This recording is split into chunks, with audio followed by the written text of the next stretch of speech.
Welcome to Football Forecast Weekly, the most popular football program in America, featuring Dennis Tobler and Fred Wallen.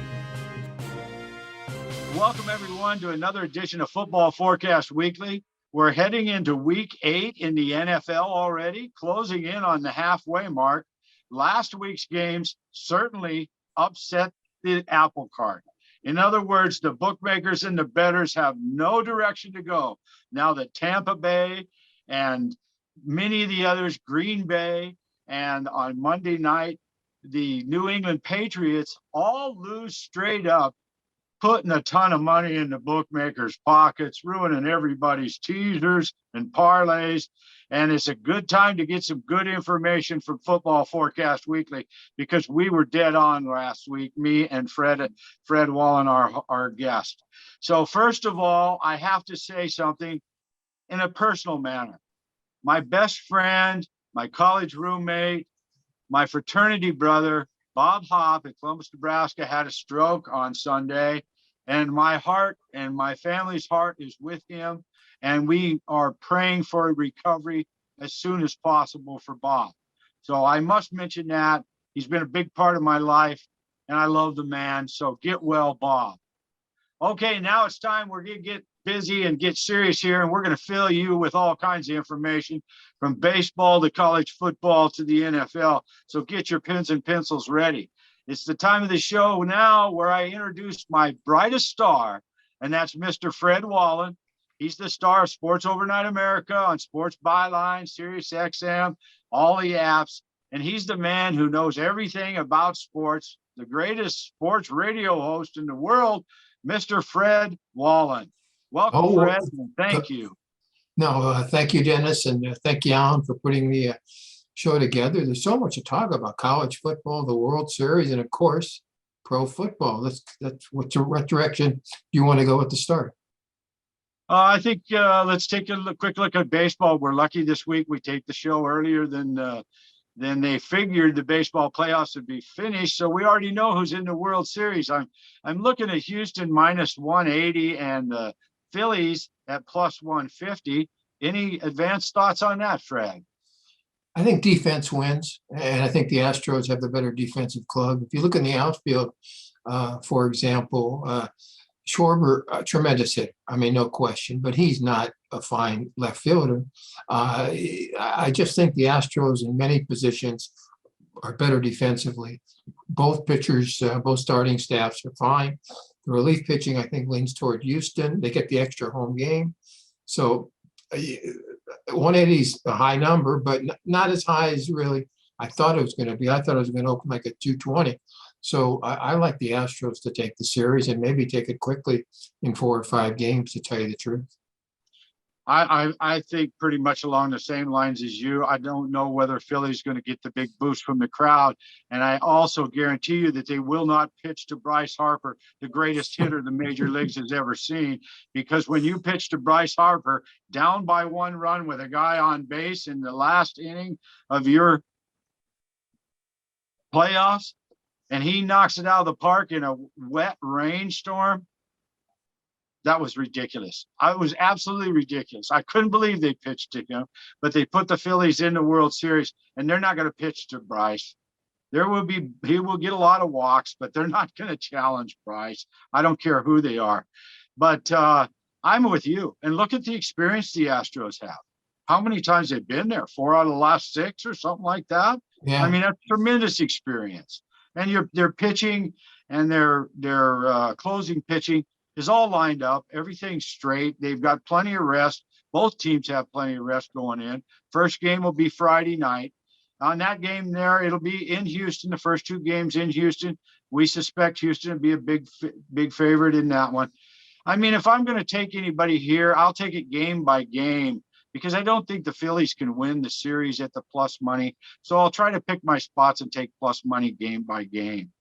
And we also want to, we're 7-8 weeks into the NFL. We're 9-10 weeks into the college football action. So in the college world, I'm still sticking with my pick of USC to make it to the playoffs and make some hay.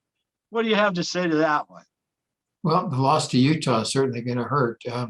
In the Pac-12 now, you've got Oregon with one loss, UCLA with one loss, SC with one loss. You've got a lot of teams out there with no losses. It's going to be very, very difficult. It's going to take a miracle for one of the Pac-12 schools to make it to the Final Four as far as football is concerned. But let me ask you guys a question, and maybe somebody listening or viewing around the world can answer this if Dennis can't, because I have no answer for this. When's the last time a school has scored 30 points, lost by 15, and never punted once in the game? I'm going to repeat. You know who I'm talking about, right? Yeah, UCLA, Oregon. UCLA never punted in the game. They score 30 points and they lose by 15. Now, I followed football since the age of 5. I think you have done the same, Dennis. That's a lot of games. I have never seen anything like that. UCLA couldn't stop Oregon. Oregon couldn't stop UCLA. Onside kick helped Oregon. Fumble on a punt hurt UCLA, and one interception. And outside of that, UCLA never gave up the ball. Now, Oregon never stopped UCLA. UCLA obviously never stopped Oregon with the 547 yards total offense that the Ducks managed to prevail up in Autzen Stadium in Oregon. But again, Oregon lost the first game of the season 49-3 to Georgia. That can't be forgotten. I don't care. People say, well, that's 6-7 weeks ago. Fine. You lose 49-3. That's a pretty big hit on the head. Now, USC lost to Utah, giving up 570 something yards to the Utes, and UCLA now has lost. So my point is, the 3 schools in the Pac-12 is going to take a miracle, because you got Michigan, Ohio State, you've got Tennessee, you've got Georgia, you've got Alabama with that 4-point loss. It's going to be in front of the Pac-12. If everybody's got one loss, Alabama's going to be ahead of the Pac-12. You agree? I mean, just in the yes, I think we're so far out, anything can happen. We've watched them all get beat, so they can all get beat again too. So college has got a ways to go. There's nobody that sticks out unless you want to say Georgia at this time. Well, we'll come back, talk to a little more football. Let's take a break now, and we'll be back, and we'll take a look at the NFL when we come back on. Hi, JJ's back because this is important. Do you know if your Medicare Advantage plan benefits are changing this year? Are your costs and copays going up? Is your doctor still covered? During the annual enrollment period, you can call to find out all the changes to your coverage. Plus, see if you're eligible for a plan with the benefit that adds money back to your Social Security check every month. AEP has a deadline, so don't delay. Call now. I called to find a plan with lower copays and more dental coverage. I called to see if my zip code has a plan with the benefit that adds money back to my Social Security check. I called to make sure my doctors are still in my plan. Extra benefits, extra money. Dynamite! AEP has a deadline, so don't delay. Call now. Call 1-800-249-1374. That's 1-800-249-1374 now.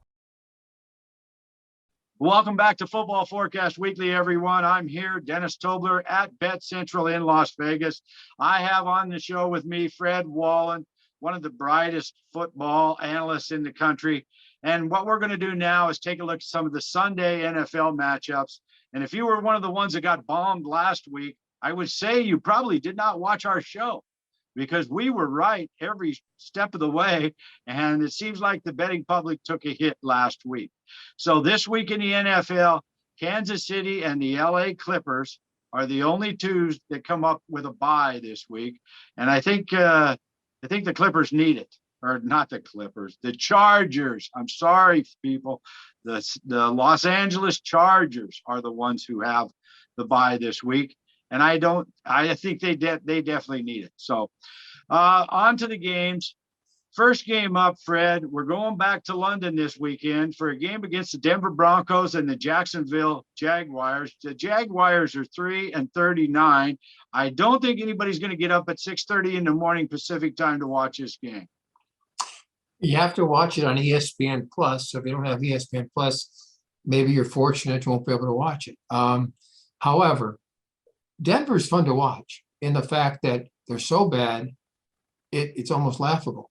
And if you talk about a one and done type coaching situation, Hackett has got to be, I mean, there's no, unless a miracle happens the second half of the season, Hackett's got to be gone. They cannot bring him back. He's made simply too many mistakes from game one to the 4th and 5, not giving it to Wilson and all along the line. And again, Wilson didn't play last week.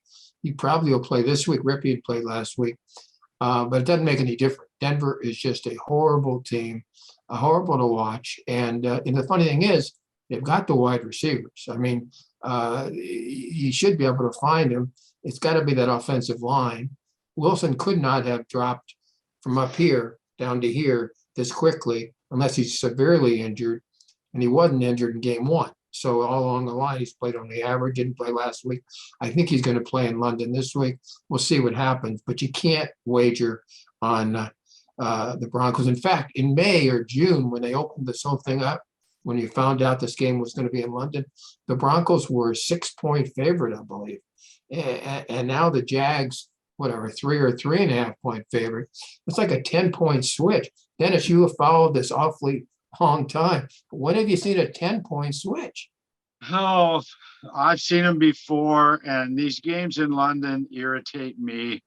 I don't think anyone is going to watch this game. It's going to be very interesting for me to see how many people in London show up at this particular game. The Jaguars are 3-point favorites here. They are no better than they always were. Lawrence is not very good quarterback. Maybe he needs more experience. I don't know. One thing Denver does have is a tremendous defense. They gave up one long run, was all last week, to lose to the Jets. And when their offense can't put any points on the board, they're SOL when it comes to winning. So this game here is 39.5. I doubt they score 21 points in this game. I'm going to play the under in this game in a foggy London stadium, and I'm not going to watch it. So everybody, you're on your own with that one. All right, let's quickly move on to the Chicago Bears. On the road, take the Dallas Cowboys. Cowboys, 9.5-point favorites over the Bears. The Bears got a big win at New England on Monday night this week. What do you say about that one? Big number, but I'll be honest with you. Fields played well. I mean, he had one bad moment. Outside of that, he played a pretty darn good game against a Belichick not well coached game last night. You talk about all the victories, 324 victories, this and that, and yeah, he might be the best coach of the modern era. I'm not questioning that, but when they're talking numbers, Dennis, I don't know if you agree or disagree, but they play more games. So the 324 is a lot easier to reach than the 324 in George Halas's time, or even in Shula's time. So, I mean, people have to remember that. And you can't argue that Belichick, with all the championship Super Bowls, is not the best coach in this era. But as far as all time, I don't know who the best coaches of all time. And last night, I believe he made a bad mistake. I don't think you treat a young quarterback as he treated Mac Jones. I just don't think you do that. He threw one interception, and then he promised, according to the sideline reporter, that both quarterbacks would play in the second half. They didn't. And the Bears win easily. Could have been worse than the 36-23. And the Bears are looking up from that aspect. I think Dallas's defense is fine. Very good, solid. I mean, they're unfortunate to lose to Philadelphia, but their Dallas defense is fine. You can't wager this one way or the other because I think the number is high, and I think the Bears could keep it close. Yeah, I think so too. I think the Bears could keep it under the number here. And the quarterback for the Bears has been able to run the ball. They may be able to run the ball against Dallas because they have an over pursuit defense. So I'm going to take the Bears plus the 9.5 here. Probably hold my nose in doing it.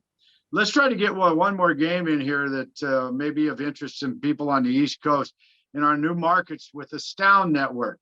Let's go to the Pittsburgh Steelers, Philadelphia Eagles matchup. Now, the Eagles are 10-point home favorites in this state versus chance this the state championship of Philadelphia. So how do you see this? Philadelphia is at home playing very well. Like I've mentioned many times, they're the top-rated team by the wise guys in the NFL. Pittsburgh, they played one heck of a game, but how did they do it? Well, again, Kenny Pickett will be a top-notch quarterback in the NFL. However, this is his first season. When he's playing his home, the fans are totally on his side. Obviously, he played at the University of Pittsburgh, but they're dominated here. And not only that, Philadelphia, the Eagles had the week off, resting. So that means any injuries, probably not the severe ones, everybody's going to be back. Hurts, you can't say much except he's played exceptionally well all season long. That number is big again. I mean, so you always have to wonder about a back cover or something like that. But all things being equal, Philadelphia should totally dominate the Pittsburgh Steelers. Tomlin, again, has been there, 16 years now. You wonder if he's going to step aside at some point. However, just because Pickett is only going to get better, and they have the wide receivers. I mean, the point is that they've got some now young wide receivers that can do some damage. But in the end, in this game, you got to go with Philadelphia. In fact, I think Philadelphia scored a lot of points. What is the total that you have at last time you checked? 44 is the total on that one. I honestly think Philadelphia might score 40 by itself. So 40-7, 40-10, 40-13, something like this. So Fred would think that there'd be a lot of points here, and I'm going the over. I tend to agree with you on it, on all sides of it. I look for Pittsburgh to fall on their nose. They will eventually. They just don't have the players. Maybe it was the weather. I don't know. I don't look for them to play well at Philly. I look for Philly to kick them really hard. I like the over also. Pittsburgh's going to have time to adjust to their quarterback situation. So let's take Philly on this one, and we'll take it to the bank. The Las Vegas Raiders are at New Orleans. The Raiders come off a big win last week, and they weren't expected to, but they have a very good ball club. And if they get the coaching manipulated to the players, they may be a very good team. The Saints opened 1-point favorite last week. This week, the Raiders are 2-point favorites. The total went from 44 to 48.5. So there's going to be scoring in this matchup, no doubt about that. And the Raiders 2-point favorites on the road. Fred? Well, with McDaniels, they can never be a really good team. Let's just put that aside and assume that's reality. Sorry, but that's the way it is. Carr played well. Jacobs has played well now 2 or 3 games in a row. He's going to be awfully tough to stop. In fact, again, I play fantasy. You cannot not play him, because against the New Orleans defense that does give up a lot of yardage, you got to play Jacobs as one of your running backs. And against this kind of a defense in New Orleans, I think the Raiders will win. And I also think the Saints can score some points. Again, we don't know at this point if it's going to be Dalton or Winston, but either way, they can score some points. So I would probably, even though the numbers jumped, I think I might go a little over, and I would take the Raiders definitely. As again, you indicated, that number has switched three points. But +2 for the Saints is not enough. So I'm going with the Raiders, and I'm going with the over. I agree. I think the Raiders are going to be coming out of their doldrums now. They're putting it together. Carr is one of the best quarterbacks in the league. He doesn't make the mistakes. And that's something that the Saints do. Each one of their quarterbacks, no matter who it is, will make the mistakes. I'm taking the Raiders here. I do think there'll be a lot of scoring. 48.5 is not enough. So we'll go with the Raiders and over in this one. Next game on the board, the Carolina Panthers, who slapped New England, or whoever they slapped last week as a surprise, cost everybody big time in the contest. They're on the road to play Atlanta. Last week, Atlanta was a 6.5-point favorite. This week, the Carolina Panthers have dropped that number down to 4.5. So in other words, the money's coming in on the Carolina Panthers on the road against Atlanta early in the week this week, Fred. 4.5. What do you think? Well, you thought Carolina was giving up, getting rid of McCaffrey and Robbie Anderson. Yet they shocked the world as well as they played last week. The team got together. Now, can they do it 2 weeks in a row? Atlanta's not that good that you can say it's an automatic victory for the Falcons. So I'll lean a little bit toward Carolina to come back and play it close. Well, I'm going to think that Carolina sucked it up for one game, but it's going to hurt them now, is what I think. I think going on the road to play the Falcons, who have overachieved all year long, simply overachieved all year long. I think the Falcons are going to come home with an easy victory here. I'm going to take Atlanta and lay the 4.5 points. I just look for Carolina to find those problems this week. I think they were overlooked last week is why they won the game. And they're all pros. So if they come out and they get some breaks, any team can beat anybody. And that was proven last week. Okay, let's head on down the road here to Detroit, where everybody wants to go for sure. And it's the Miami Dolphins leaving their haven in South Florida to take on Detroit. Miami's a 3-point favorite here. Solid number. Dan Campbell, fortunate he did Hard Knocks because he's going to be in TV next season, I do believe, unless a miracle happens the rest of the way. They were scoring, the Lions were scoring at 35 points a game until 2 weeks ago when they were shut out. And then they scored 6 against Dallas. Honestly, though, up until like late in the third quarter, they were close to the Cowboys. However, Goff has shown nothing at this point. I'm a little bit surprised having seen him play at Cal. So yeah, I think you got to lean always against the Detroit Lions. And if it's close and you're playing the money line, you know they're going to lose. There's no question about that. So they're going to find a way to lose. So and they've got injuries. We're not sure the 100% of Josh Reynolds, the fine wide receiver. And so all in all, you cannot bet the Detroit Lions. You must go the other way. Yeah, I agree. I believe last week I said there's no possible way Detroit could play Dallas close. And you wouldn't believe this, but at the circa high $6 million contest here in Las Vegas, one of the consensus picks was the Detroit Lions on the road against Dallas. So that, while I'm on the subject of the circuit contest, everybody puts in 5 picks a week. The consensus 5 picks last week of 6,000 individuals, all 5 of them lost. 0-5 of consensus picks from people who put $1,000 in, 6,000 of them to enter a contest. Now, that doesn't happen very often when some of the best handicappers in the world's consensus go 0-5. But that being said, I went 4-1. Okay, we've got time to hit a few more of these before our break. So let's move it on down to Arizona. The Cardinals are on the road again this week, and they're playing Minnesota Vikings. The Vikings last week were 6.5 point favorites in this matchup. And from their game out of last week and their injury situation or whatever, the line is only 3.5 now. So they're 3.5 point favorites over Arizona at Minnesota in the Dome.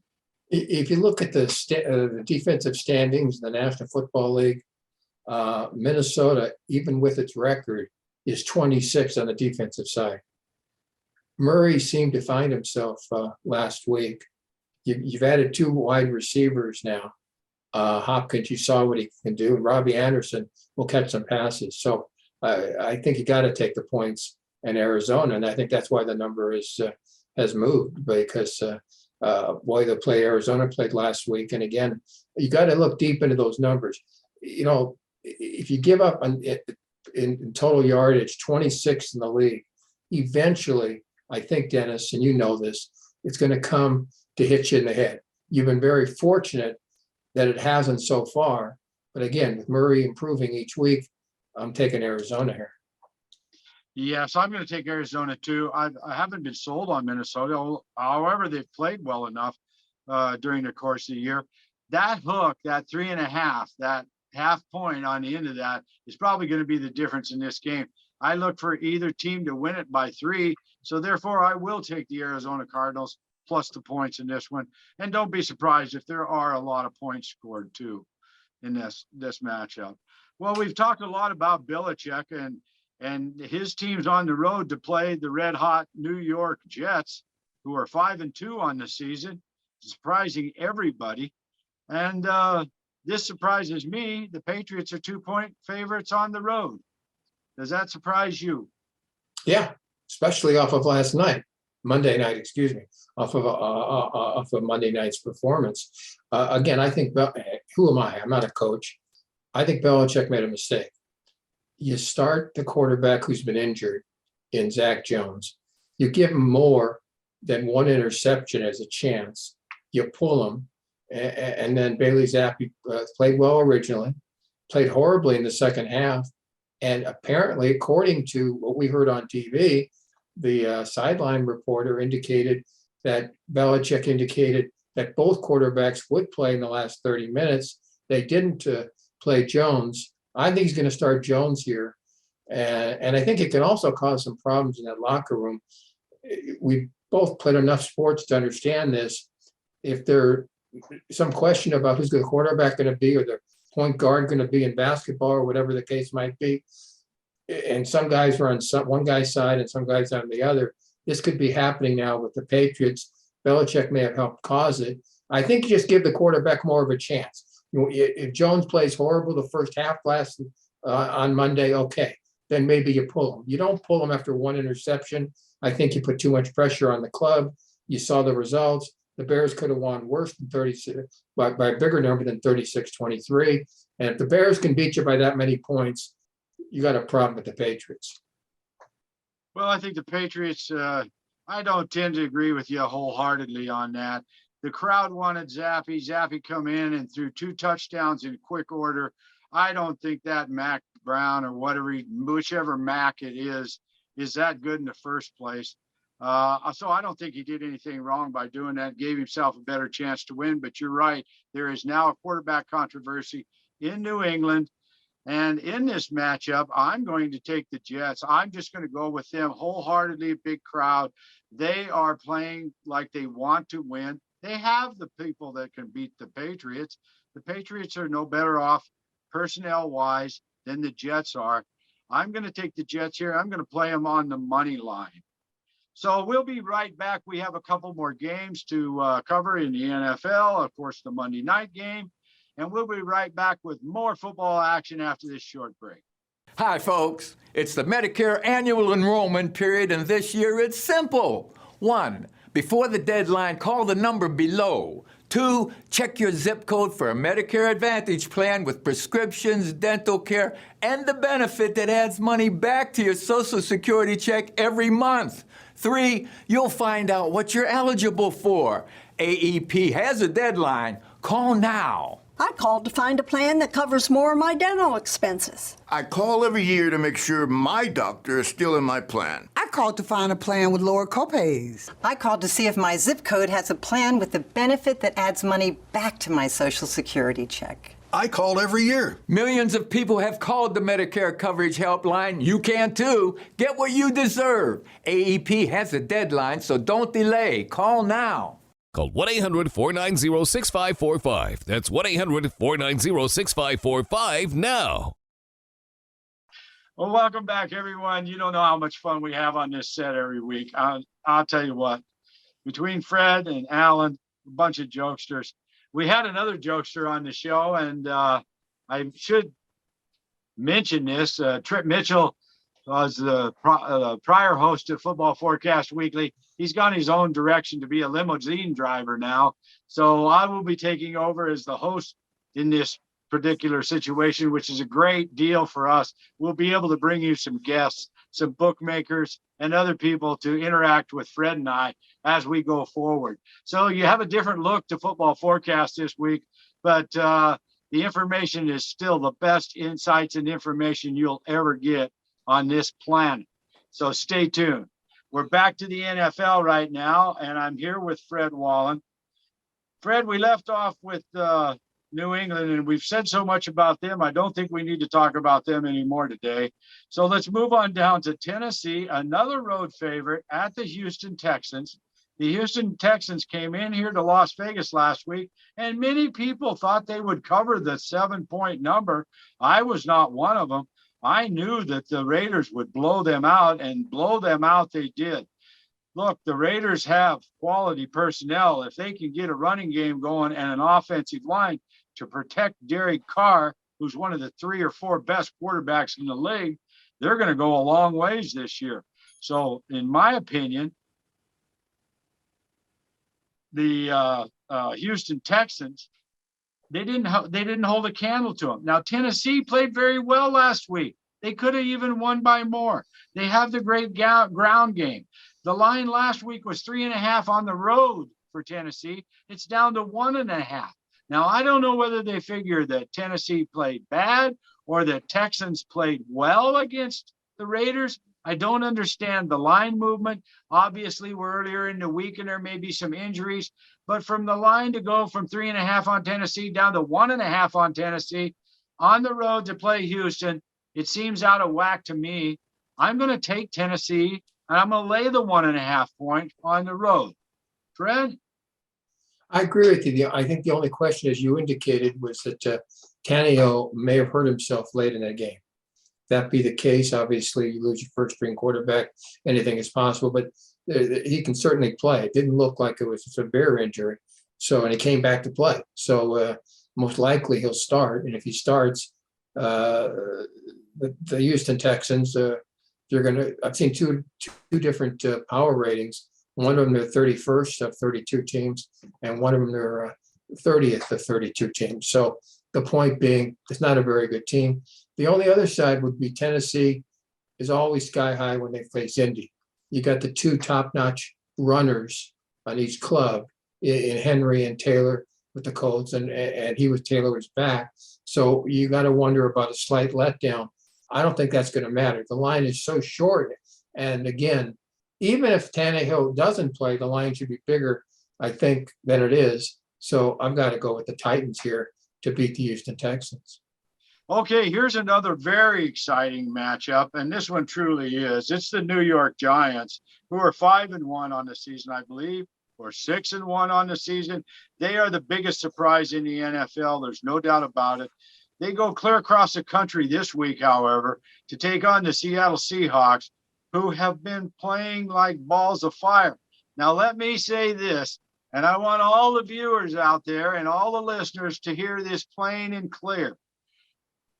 The Seattle Seahawks are now in the lead in the AFC West Division.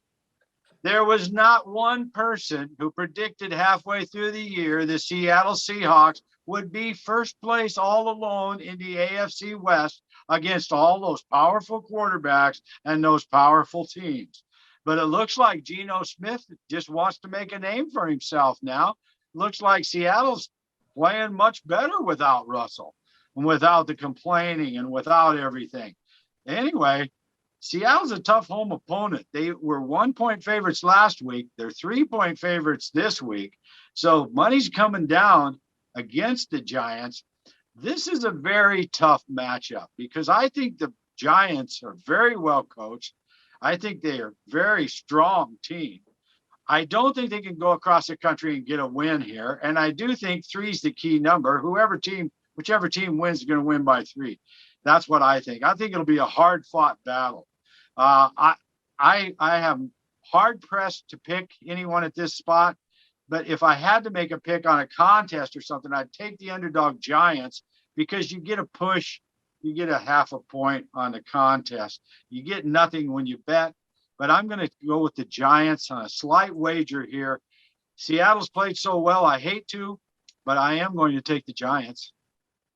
Dennis, you made a good point about the most surprising thing in the NFL, and it certainly could be the Seahawks at this point, 4-3 in first place in their division. And you also mentioned Geno Smith. If you take a look at the quarterback ratings right now, in every single one of them, he's 1, 2, or 3. That's impossible. I mean, if you've seen his career, that's impossible. So magic is going on with the Seahawks, and it's got to be driving Russell Wilson crazy because the point is that he's playing so badly, and Geno Smith is playing so well. And Russell's my favorite quarterback, but I got to be honest about that. The ball has done magic with the Giants in physical talent. If you take 1 through 53, I don't think a lot of people would think the Giants should be 6-1. But Brian Daboll, the first-year coach, there are circumstances that there are coaches that come out of nowhere to do something like this, and he's doing it. I think it's a game I would never wager one way or the other. I wouldn't wager your money on this. It's going to be too close to call, but it is going to be fun to watch. It really is, because both sides are playing so darn well. You'd hate, in actuality, since I've got nothing in this game one way or the other, you hate either team to lose. I'm looking for a tie. I mean, I don't want either team to lose. No, they're playing so well. I would hate the streak to stop. I would hate the streak to stop. I really do. And we spend a lot of time on this show berating the lousy coaches, and boy, I'll tell you, there are some lousy coaches. The Sunday night game last week, he did not kick a field goal when he could have gone up by 9 points. And I'm not even going to say his name on the air because he doesn't deserve it. And they only won by 6, did not cover in an easy cover situation. So these games you really don't know. But I want to say something about the Giants. There's something to be said about these coaches who come in and teach fundamentals and blocking and tackling and open holes and let the ball run through the line. So it opens up the play action passes and the RPOs, but they don't do that. But the Giants coach, he's back to, the basics, the fundamentals, blocking, tackling, open the holes, let your good guy run the ball through it. When you need to pass. It's so much better than the San Diego coach and half of these idiots that are out there now. I don't know, the Denver coach, so I got to give the Giants a lot of credit. And I think coaching is one of the things that did it there. And I think they're going to stay up there the rest of the year too. So if I took anyone, I'd take the Giants, but I'm like you, one of the best games of the week, tough to call. One of the other big games this week, San Francisco 49ers on the road to take on the LA Rams. The Rams were 2.5-point favorites last week. Now the 49ers are 1-point favorites in this matchup. 1.5, excuse me. I just looked. They're 1.5-point favorites on the road to take on the Rams. Looks like Everett hasn't been playing very well here.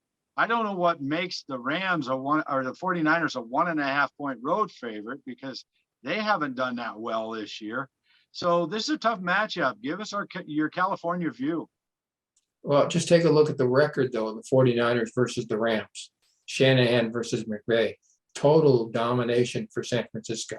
Now, the 49ers have added McCaffrey, and the Dodgers, and the Rams have lost Akers. And that's just a thing that should not have happened unless there's problems in that locker room. Akers wanted the ball more often. He didn't get it. Now they're trying to trade him by the November 1 trading deadline.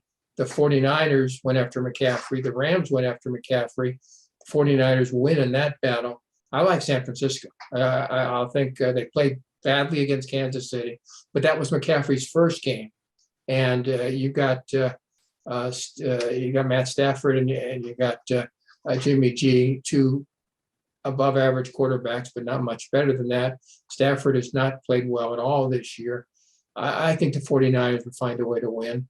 And I'm a Ram fan, but I just think the 49ers will find a way to win.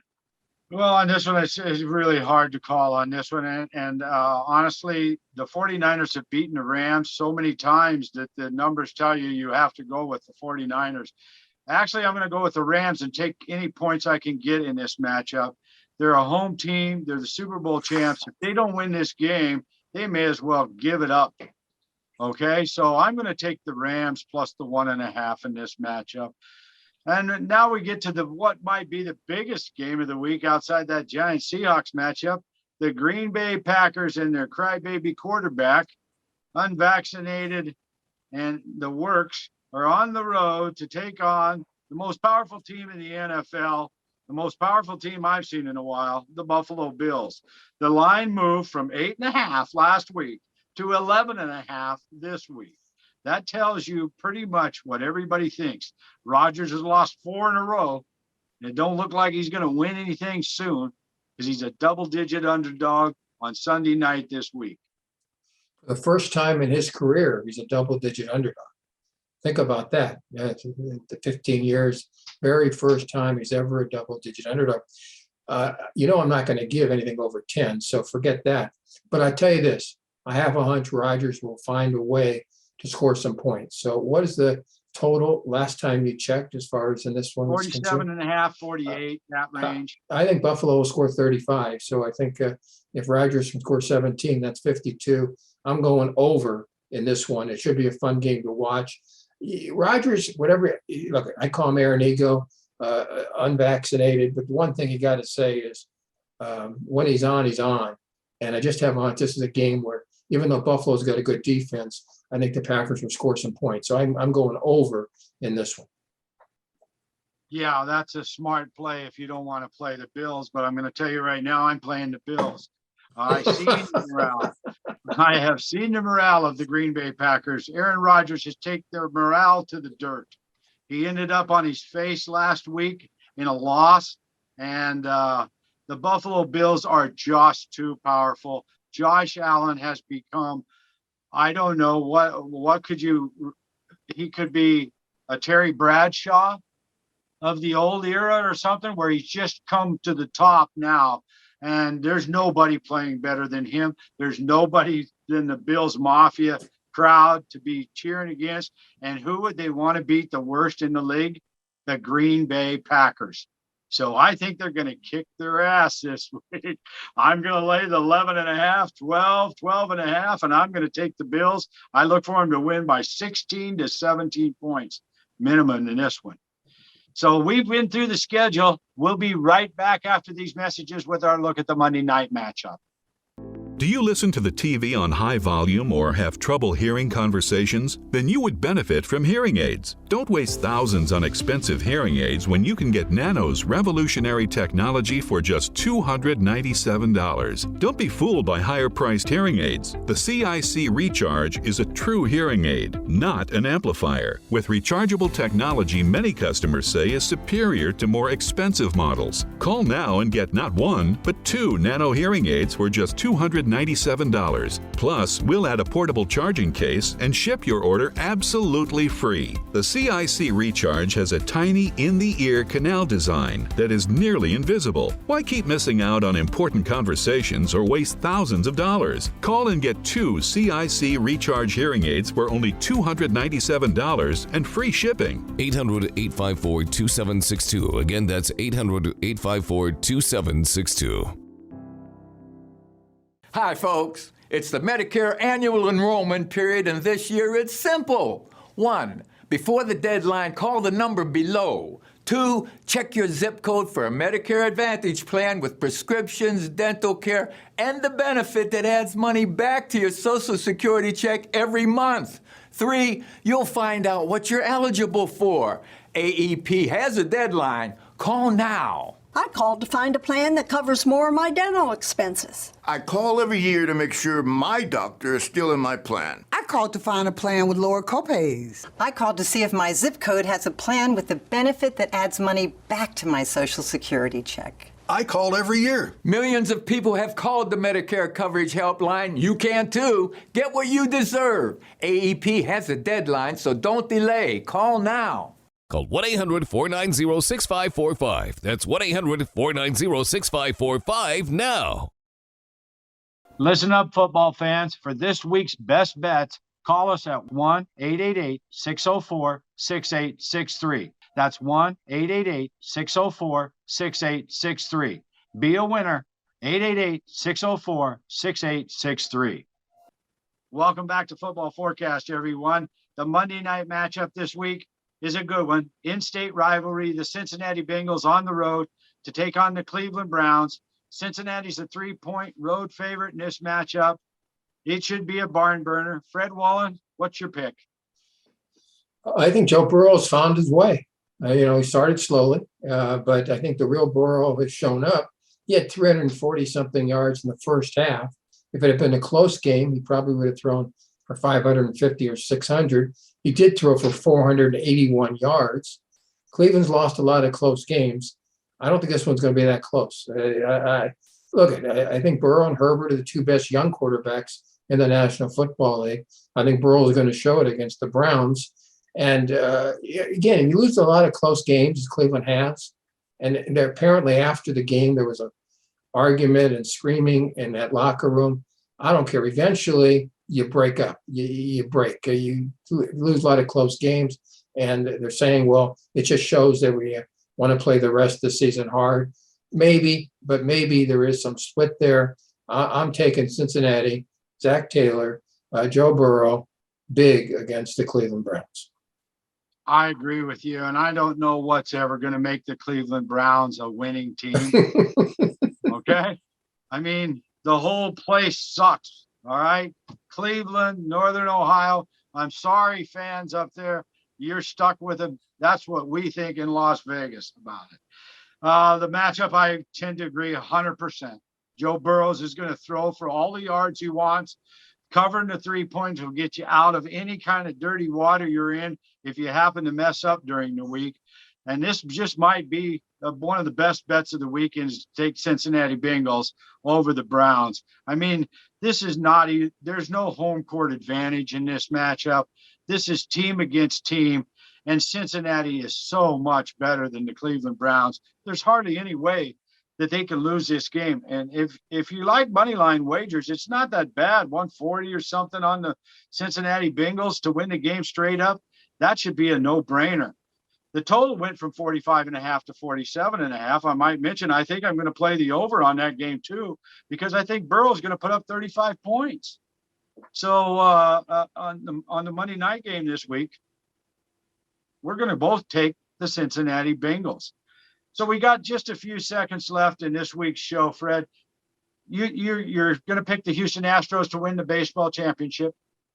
Better defense. And, nobody dislikes Dusty Baker. Right. He deserves his first world championship. How many years has he been in this business as a player, assistant coach, manager? Let's have Dusty win it. Nothing against Philadelphia. My Dodgers are doomed. Who cares? That's another hidden plus, Dusty, in their dugout. It is a hidden plus for them with all their experience, with all their pitching, with all their hitting. I mean, I just think there'll be a lot of scoring in some of these World Series games, but I'm going to go with you. I think the Houston Astros are going to win it. So that's all this week, friends. We'll be back next week with Football Forecast Weekly right here on this very channel.